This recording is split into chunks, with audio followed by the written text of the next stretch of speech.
The Mayo Experience. Mayo Experience. Mayo Experience. Mayo Experience. Experience.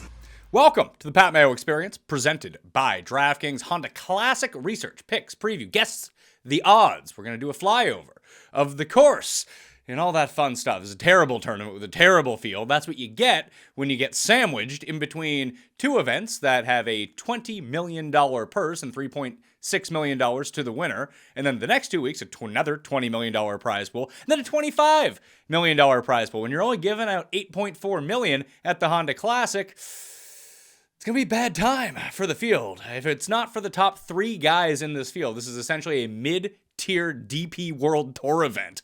But that doesn't mean that we can't bet on it and try to find out who the winner is going to be. I mean, 30-1 pays 30-1 no matter which tournament that it's going to be at, so we'll try to figure that out. So smash the like to the episode, sub to Mayo Media Network, sub to the podcast, and of course, you need to join FantasyNational.com. FantasyNational.com/Mayo will get you 20% off any membership level. You can find that link down in the description. That's where I will be doing my walkthrough today. It's going to be a truncated version because, as you can probably see, that I just stepped off a plane from Vegas after delays and flights. It took me like almost 24 hours to get from Vegas back to my house, so this show was coming out a little bit late, so it's probably not going to be quite as long as you're used to, because tomorrow I'll have the full odds and recap with Feinberg. Then me, Feinberg, and Raza are going to do a recap of the first 3 episodes of the new PGA Netflix series, so tune into that. Then we'll do the final 5 or 3 and 2, whatever it might be, over the course of the next few weeks, because not everyone just binged all 8 episodes at once. The first few, yeah, you probably got through that.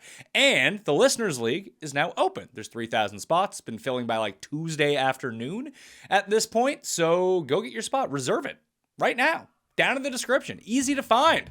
No rake, $15 to play. Boom, $5K to the winner. That's probably a tournament that you want to be in. The other tournaments you probably want to be in, if golf is not doing it for you all the time. These XFL tournaments have giant prize pools, and they're actually filling so far. There was $100K up top over the weekend, and then Sunday only contest. There was a showdown contest that had $10K up top, a Sunday only contest that had $20K up top. So you probably don't want to watch. Don't blame me for that. I'm not watching. I don't give a shit about that. What I care about is that money at the top of the DraftKings pools, and RunTheSims.com has all the simulations. You just go click Run the Sims, enter your lineups.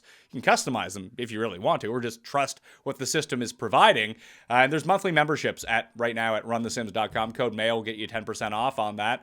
So far, the projections have been really good. They were great for USFL. So far, so good in the XFL. Week 2, hopefully, we continue to get these giant prize pools. So you might as well give it a shot if you're into DraftKings, and it's the best projection system that's out there, the best lineup builder that's out there. Hell, there's even prop tools for things like Prize Picks, if you can even go find that. So RunTheSims.com, code Mayo, get yourself 10% off. Quick notes on this field: 144 players are in the field this year. None of them particularly good. Only like 3, only really 2 you would consider like top players, and then Billy Horschel, and then like the rest of the field. And this is a slow death. I think Honda is out as the sponsor. I hope that doesn't mean that we lose PGA Nationals, of course, because obviously we love it all so much. But this field strength is just not going to be cutting it for anyone. At least before all the guys went to live, that you'd have your Ian Poulters come and play this event. The Lee Westwoods would come and play this event. It would usually be the last beacon of international players coming over to play on the PGA Tour for the lead up of the Masters. But a lot of those guys are just simply gone. So it's really hurt this field as a tune-up event. Now everyone just treats it as a bye week before you get into the big banger at Bay Hill and Players the next 2 weeks, then the match play 2 weeks after that, then the Masters 2 weeks after that. Like, guys don't want to play 8 weeks in a row. I don't blame them because of that, but it's really left this field with not much going on. Let's get to the course, the flyover for PGA National. What do we have here? It is a course that is quite difficult. Substraka won at -10 a year ago. It's a par 70, 7,125 yards, Bermuda grass. Water in play, I believe, on 15 of the holes. That's not so great. There's a pair of sub-180-yard par 3s. The other 2 are over 215 yards. All 4 of them played last season with a bogey or worse rate of 19% of each of them. They all played over par, so no gimmies on the par 3s. And one of those shorter par 3s is actually in the bear trap, which is never any fun. There's only 2 par 5s on the course, and you gotta score on them. Both had birdie or better rates of north of 30%. No other hole on the course even sniffed 20%. So if you're not making the birdies on the par 5s, you're going to be shit out of luck at trying to score on this course. 3 of the par 4s check in under 400 yards, while 2 of them are over 475 yards. Those are the two toughest holes on the course, so be very cognizant of that going forward. For DraftKings notes, if you are playing DraftKings Showdown, you'll want to start on hole 10. Hole 10 is very, very difficult, just a birdie rate of 7%. So it's very unlikely that you're going to find any sort of scoring streak on the holes of 9, 10, 11, 8, 9, 10, 10, 11, 12. It's tough because number 10 is so tough. At least hole 18 and hole 1 are two of the easier holes on the course. So if you can sneak one on 17, sneak one on 2, the potential for a birdie streak is going to be there. And I have the historic notes for the DraftKings pricing and how all of that shook out, but that's going to be pretty tough because this field is just so much weaker than it has been in years past. When you just look at this course, like Riviera is essentially a desert. There's no water on that course. It's like going from the Forest Temple to the Water Temple in Ocarina of Time. Ocarina of Time. It's been so long since I played Zelda that on N64 that, it slips my mind. Great game, by the way. Still my favorite game of all time. There's no water on Riviera. There's just so much water on this course, and it throws stats like scrambling completely off base. Like the green and regulation rate is only 60% at this course with a tour average of 66%.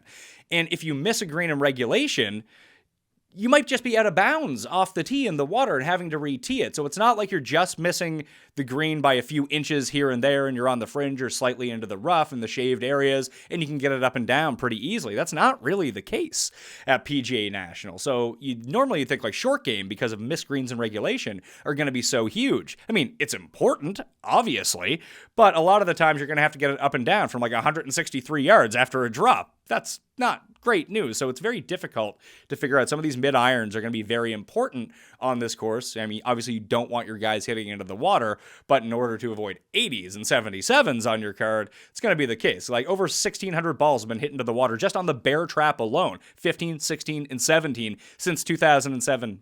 And then like in 2021. It was the first time no player in the field made it through the bear trap without making a bogey. Although it played a little bit easier, everyone was just making bogeys, just not huge ones. And it's annually one of the toughest courses on tour. Over 6,200 balls have plunged into the water since 2007 overall on the course. So you'd think a course of under 7,200 yards would favor almost any skill set, like the Brian Stewarts of the world, who, accuracy off the tee, good wedges, good putting on Bermuda. You'd think that would be the template that you were looking for, but recent history has actually leaned towards longer hitters by the time we finish Sunday. Like with low scrambling number, PGA National is one of the lowest driving distances of any course on tour, 271 yards compared to the tour average of 283.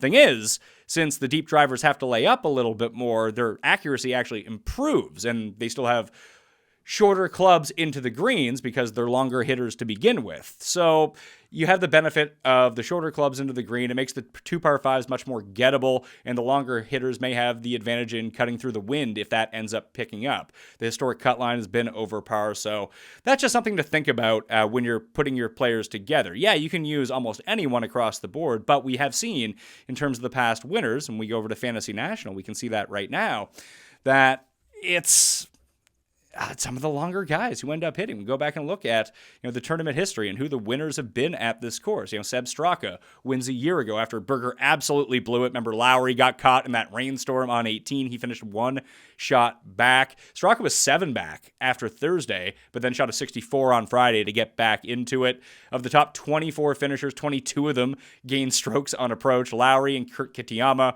were top 3 in approach and second and third on the final leaderboard. When we take a look at it, I'm still on the Genesis. I don't want to be on the Genesis. I want to be on the Honda.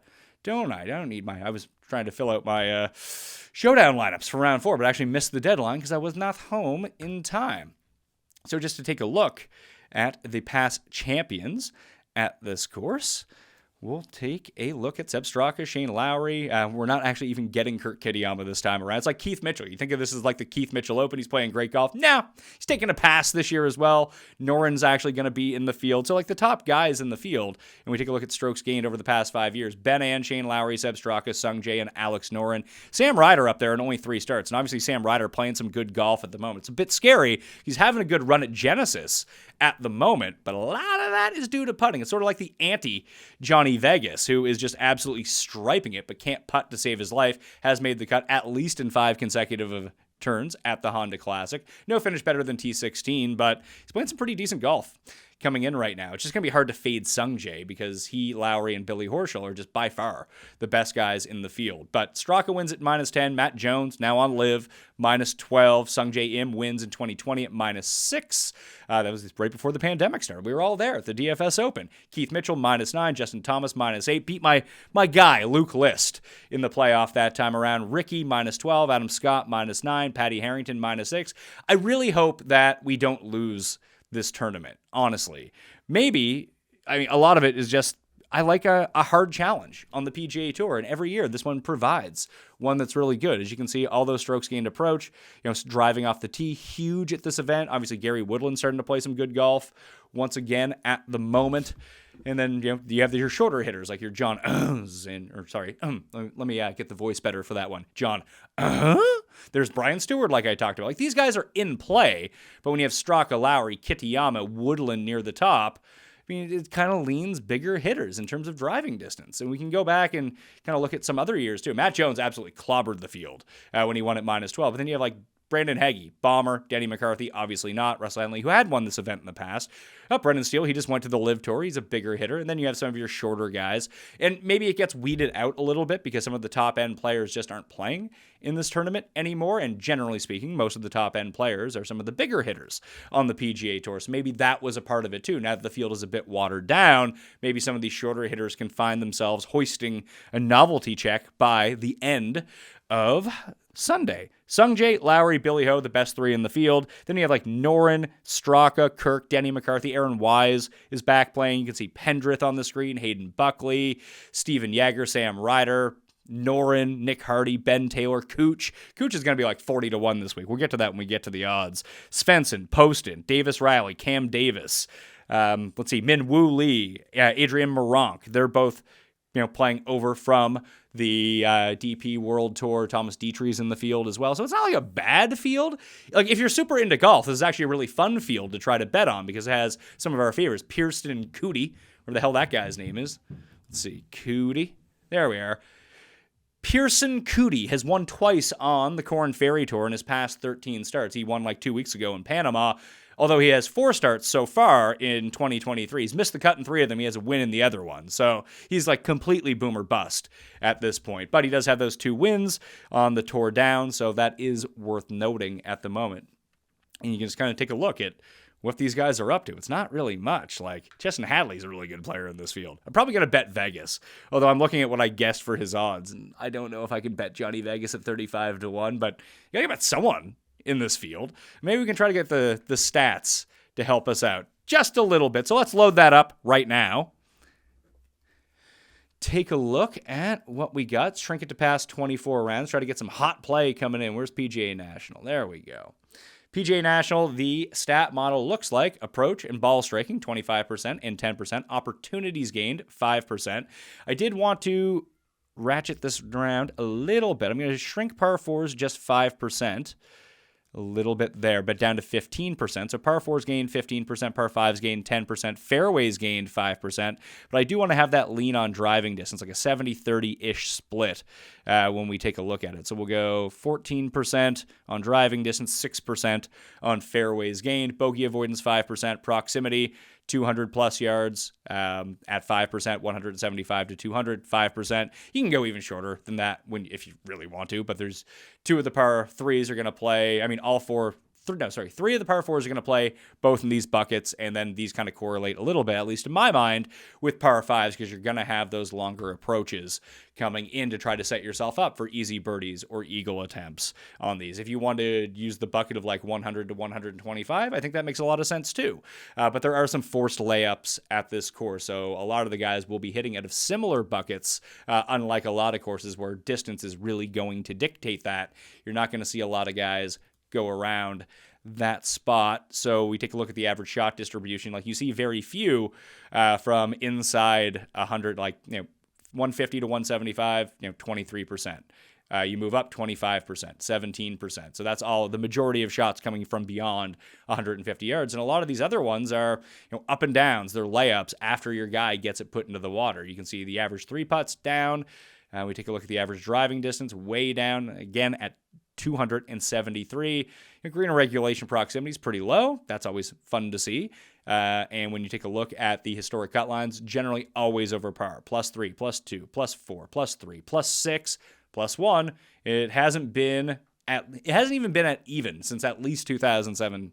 So that's probably something you're going to have to deal with this week, with just guys absolutely imploding. It's going to happen. Scrambling percentage super low here comparatively. Greens of regulation super low. Those almost kind of correlate with how much trouble that you can get yourself into on this course, because you're going to end up going into the water a lot this week. So the results of our custom model over the past 24 rounds: Sung Jae, Nick Hardy, Bramlett, Ben Griffin, Will Gordon. Okay. This is going to be a fun event.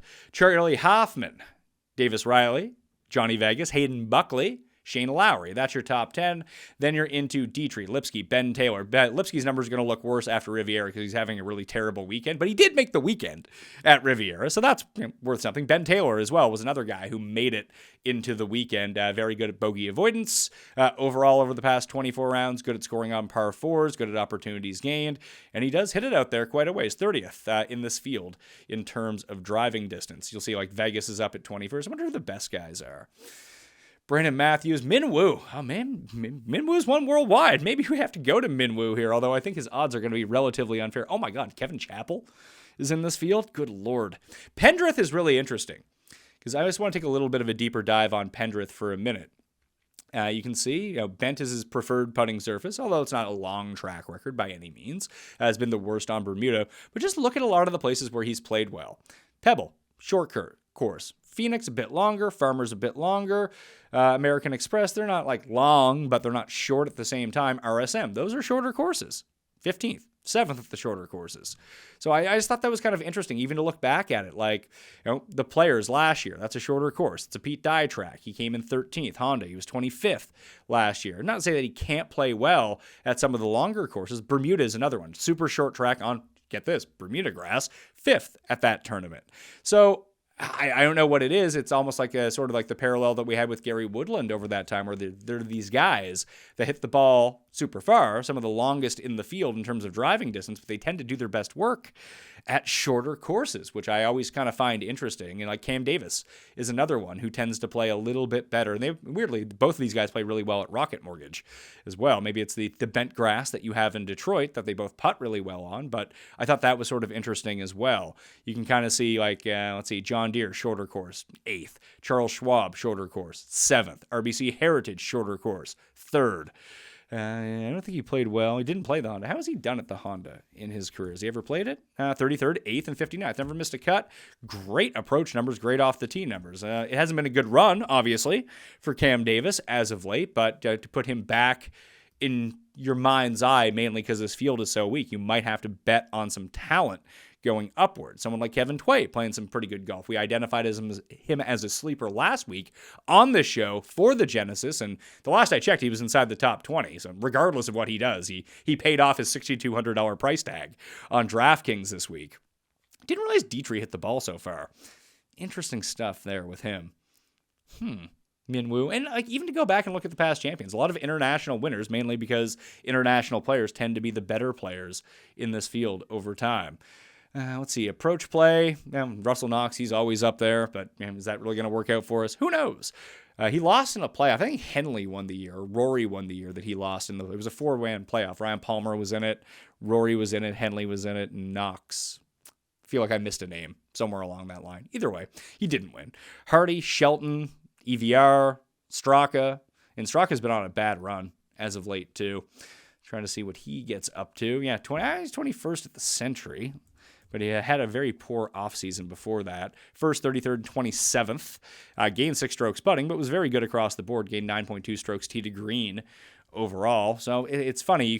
There's some markets, I don't think DraftKings Sportsbook has it available, but I know that one that's open, let's say 365 days a year, will let you bet on anyone who won a tournament previous. It's under the future section, special section, and then it'll say to win a PGA Tour event. And right now they have Seb Straka listed at 40-1. I actually have him lower than that. I think my guess the odds on him will be 30-1. I doubt it's beyond 40-1 at this point. But if you wanted to get in on Straka, and even to kind of go down the list and try to look at a few different guys throughout the course of the season, like you can get Max Homa right now 33-1 to win the Wells Fargo. He's probably going to be shorter than that by the time we get around, if he ends up playing the event. I think that is, I don't remember if that's elevated or not this year. I think it is, but maybe not. I would assume that, he's won that tournament twice at 2 different courses. It's back at Quail Hollow right now. Obviously, he dominated Quail Hollow during the President's Cup, but 33-1 just seems very generous in terms of odds, considering we all bet him 50-1 to win the U.S. Open. I can guarantee you the Wells Fargo Championship is going to be not quite as strong as the U.S. Open, and is going to be half as strong, probably even worse than that. And you're getting home at 33-1 for that event. If you tried to bet him to win the U.S. Open right now, he's like 22-1. So sometimes these weird markets on specific sites actually offer up a lot better odds. Like Scheffler to repeat at match play is 18-1 right now. By the time we get there, he's probably going to be like 12. I know that's not that much value going into it, but the numbers sometimes are a little bit better. I do not know, however, if you make the bet and the guy doesn't play in the tournament, whether or not you get your money voided, because it's technically a future bet. So if they don't play, you might be held with the bag on that one. Although that Max Homa number actually does seem worth it. And even the Straka number this week, not that I love Straka by any means, but I don't know. He could definitely repeat here. That's in the cards for him. Back to this. Par 4 scoring over that time. Let's take a more wide view on this. Let's go past 50 rounds and try to get sort of a macro sense of what the baseline is for these players. Sometimes I really do find that it is very valuable to wait the longer term rounds that they've done over the past year and a half, depending on when you're drawing these from, versus the short form, whether it be 24 rounds or 12 rounds. And you can even go on fantasynational.com, which I'm on right now, obviously, and code Mayo to get yourself 20% off, /Mayo, at the end to do that. But you can just say from this season only. So it doesn't bleed back into last year. I mean, some guys won't have enough rounds to qualify. Either way, I still think it's an important judge to see, especially in something in terms of driving distance, because maybe you just only played the majority of your courses at places where you can go bombs away, like Kapalua or something like that, versus a place that forces layups like this. At least now we're going to see how you've been gaining against the field. It's not that different. It's Bramlett, Will Gordon, Pendrith, Taryn, Vegas, Cam Davis, Benny Ann. Benny Ann's had some good run at this tournament over the course of his career. Now, obviously, he's not the same player that he used to be, as you can see. Although he hasn't missed a cut so far in the calendar year. I can't recall if he played Genesis or not. If he did, I do not think that he made the cut. The putting woes are not good, but yeah, a 4th and a 5th and 4 starts at Hondas, made cut three or four times, putted himself out in 2021, came 36. I mean, he's gained over 8.4 strokes tee to green 3 out of the 4 times that he's played. He's actually gained on the greens twice, so maybe not the worst look for Benny Ann. And this all depends on what the odds are going to be going forward as well. Like if he's 30-1, you don't want to bet him. If he's 125-1, then yeah, now we can talk about that a little bit. Minwoo, Nick Hardy is up there. A lot of numbers point to Nick Hardy. Don't know how I feel about that. MJ Duffy, I remember he was on the qualifying circuit for ages, and he'd get himself into these tournaments. I don't recall whether or not he has played this. No, he has not played this tournament in his career, and he's not off to the best PGA Tour start, as you can see. Nothing really a doing, losing a lot of strokes on the green. Maybe someday he can turn that back around. Higo is up there in terms of driving distance. Dietrich, Matty Schmidt, Martin Trainer probably done. I mean, Trainer has played well at some of these shorter courses too. He's had a really nice run at Pebble. We know, generally speaking, he's usually a pretty good putter. He hasn't really flashed that so far this season. kind of take a look at how he's done at Honda. Made the cut once, and that was gaining almost 8 strokes on the green. I just think he's too wayward off the tee, even trying to club down a little bit. He just ends up in the water a ton of the time.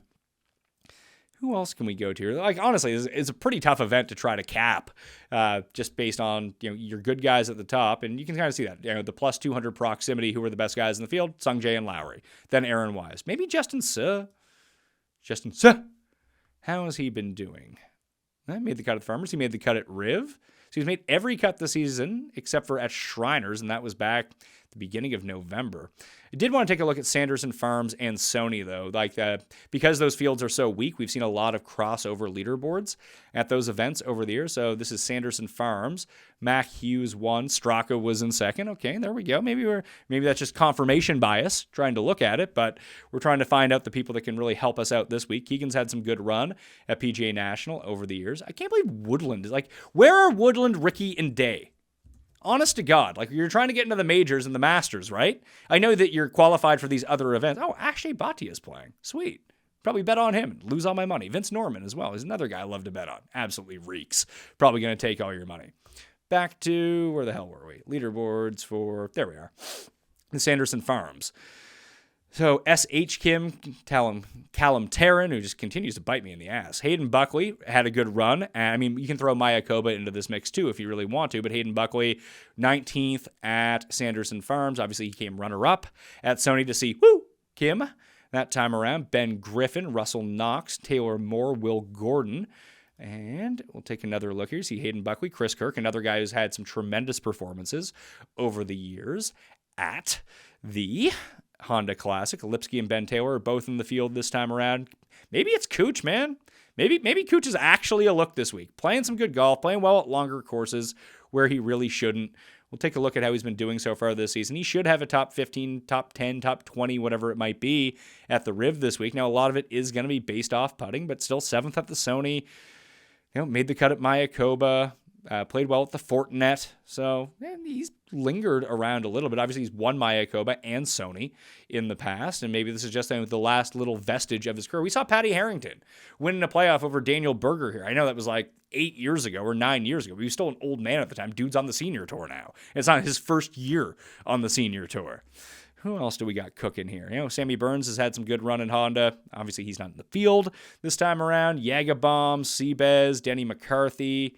Take a look at, see if we can see some similar names. I guess, has Badley been playing well? Is this a real thing that's going on? S.H. Kim, another one who's played well at both those events. 37th at Pebble, and that was with a terrible putting week. You don't ever expect him to have terrible putting weeks. Bermuda, top 10. Sony, top 10. Good Lord.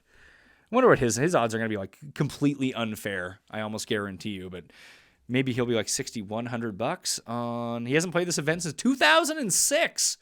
He did have an 11th place finish in 2005 though, back when Badley was a pretty decent player. Good Lord, this is going to be tough to go through. What else can we try to find here? So that's the Mac Hughes Substruck. Is Mac Hughes in the field? I don't even think he's in the field. No, he's not. Man. Tough go for a lot of these guys. So Hardy, I really like Sam Ryder. Sam Ryder has just been playing good golf overall, as I mentioned, and the 2 top 10s are going to help his cause at Honda each of the past 2 years. He's going to be a popular play this week. I don't think that's going to be a super surprise to anyone. It all depends on what the number comes in. Where do the books want to put him at? You can see, Worldwide Technology, that was at Mayakoba. Missed the cut at the Sony. That's not great, but 4th at Farmers. So he's had some good go. That's a longer track. This is a super short track, but just harder courses in general have been more of his bag. We can try that. Let's try that out and take a look at difficult courses. I said I was going to make this quick, and then I obviously did not end up making it quick. And we'll just go to overall strokes gained, and we'll take a look at the past. 24 rounds is probably pretty good. I'll sort by season as well. We'll go 2023, 2022, 2021. We'll go past 3 seasons on the PGA Tour, and we'll go to difficult scoring conditions and just see if that gives us anything to look at. Maybe someone we can find from the back of the pack, or give us, if my guy, I'm going to bet Adrian Morant because he's my guy, but it doesn't seem like he's super well situated for this tournament, although he only has 5 rounds that actually qualify underneath these parameters, but we'll go forward with that. Tyson Alexander is the best in the field. That's only 5 rounds. Of the full complement of 24 rounds, Wise, Lowry, and Sungjae are your 3 best players. Then it's Denny, Billy Horschel, and Webb Simpson. Curious what they're counting for Webb Simpson odds here. Phoenix this year for 2 of the rounds. Phoenix, Pebble Beach for 2 of the rounds. It wasn't at Pebble Beach, but it was at Pebble Beach and one of the other courses. Spyglass, probably. That played difficult. Yeah. Then last year, the Open, U.S. Open. So it's been bad for him lately. We had 1 good round in Phoenix. Good for him. Good for you, Webb. Maybe you're starting to get it back a little bit. Who knows? But he's up there. But obviously, he was a top 10 player in the world as of like 2 years ago. Now he absolutely reeks. So probably not the best way to go about that. Andrew Kozan, Vince Norman. These are all short-sided rounds. Ben Taylor in 15 rounds. Okay. And he popped up in the stat model. He's a guy that I've been playing on DraftKings a bunch. Played well at the Sony as well. Once you go back and look at that one. I think that was him who played well at the Sony. Let's see here. Yep, 4th at the Sony Open, 3rd at Houston. Houston was a very tough track. He played well there. And then it's his first real full go on the PGA Tour, so he doesn't have that many rounds to go with. Davis Riley, Adam Long, Eric Barnes is lurking up there, Chris Kirk, Bez, Streb at Nicklaus courses, once every 5 years ends up figuring it out, unlocking that key. Eckroat and 10. These are all guys gaining more than 0.5 per round, in terms of strokes gained total. Dietrich and Hardy and Vegas are also up there. Will Gordon, Pendrith and Kuchar, slightly above average. So, it's all the guys that we've kind of identified at being at top of the field are the ones that are popping up in these stats. We just take more of a micro view, go past 12 rounds, let's say, and we'll see if there's any different players near the top of the averages just to potentially get a sense of what's going on. Still Tyson Alexander, still Terrence, still Wise, still Horschel. It's going to be hard to trust Horschel. Although I think his irons were really good in Phoenix. Yeah, the irons and putting were good in Phoenix. Can't drive the ball. He's changed his swing a little bit, which is crazy considering he won Memorial last year. And he won Wentworth and match play before that. But he's had some good run at Honda over the years. He's probably going to be unbettable with his odds, but maybe because of the poor play recently, that's someone that we can kind of go to a little bit. Ben Griffin, Denny, there's Sam Ryder all of a sudden. Adam Long. Take a look at Adam Long. Hayden Buckley, another one who's had some good run at comp courses, especially so far this season. Nick Hardy again is up there. Lowry, Lee Hodges. Lee Hodges, the king of Thursday and Friday, not the king of Saturday, as we know about Lee Hodges in the course of his career. Cam Davis, Vince Norman. Bramwagon is interesting because he popped up in those driving distance numbers. Said that means a lot here. The approach play has been really good over his past 4 starts. 13th at the Farmers, 7th at AT&T Pebble Beach. At the harder course in Houston, he was 9th. So again, you're going to have to make some of your par putts in order to win, but we have seen crappier putters do kind of well here. The harder a course gets, where the winning score isn't minus 25, you're just going to have to make a lot of putts from inside 5 feet, and being really good tee to green is obviously going to help that. He's missed the cut in both appearances and lost a combined, 8.3 strokes putting over 4 rounds? That's good. That's not going to cut it. That's going to make you miss cuts. But maybe he's figured it out a little bit. Seems to be playing a lot better golf at the moment with, 3 top 13 finishes in his past 6 starts on the PGA Tour. It's not so bad, Shakes, looking at it. Adam Long, all right, he's made 3 cuts in a row. Nothing to write home about, but it's all right. Is Putnam playing? Because Putnam is someone I could see myself getting behind. Putnam. Nope, no Andrew Putnam this time around. Okay, let's try to guess the odds before we get out of here, and this is truly a sad state of affairs when we look at it. The big 3, Sungjae, Lowry, and Horschel. I got 11-1 for Sungjae. Lowry at 14-1. Maybe this is wishful thinking on some of these guys. Billy Ho at 18-1. That seems about right, doesn't it? I guess so. Those are the big 3, though. Expect those 3, unless something miraculous, like Rahm gets COVID again and isn't allowed to play, then Max Homa implodes. Praying Max Homa actually wins at the Genesis. That would be nice for my bank account. And that would mean Tambo and I would go back-to-back at elevated events in the one and done. It would launch us up into the top 10 overall, which would be fantastic news. So I'm really praying for that. Plus, I have an outright on him. I'd like to win a lot of money on Max Homa this week. We'll see how that goes. The next 6 I have identified. Norin at 22. Min Woo at 25. That is probably 30-35 now that I think about it, but I think he's a very good player, so 25-1 is, all right.